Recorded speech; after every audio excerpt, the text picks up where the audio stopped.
আসন্ন ঈদুল আজহাকে সামনে রেখে বাজারে আসছে ২০, ৫০ ও ১,০০০ টাকার নতুন নকশার নোট। টাকশালে ইতোমধ্যেই এসব নোট ছাপার কাজ প্রায় শেষ।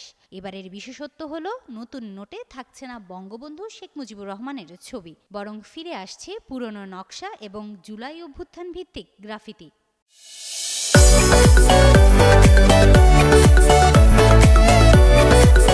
বাংলাদেশ ব্যাংকের নির্বাহী পরিচালক ও মুখপাত্র আরিফ হোসেন খান জানিয়েছেন, ঈদের আগেই সীমিত সংখ্যায় বাজারে ছাড়ার জন্য সব প্রস্তুতি প্রায় সম্পন্ন।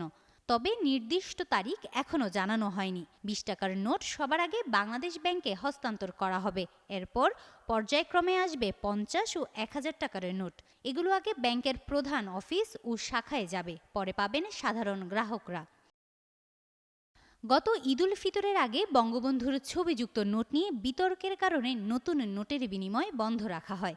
এর ফলে বাজারে ছেঁড়া ফাটা নোট বেড়ে যায়। তাই এবার ঈদের কেনাকাটার মৌসুমে নতুন ঝকঝকে নোট পেতে অনেকটাই আশাবাদী সাধারণ মানুষ।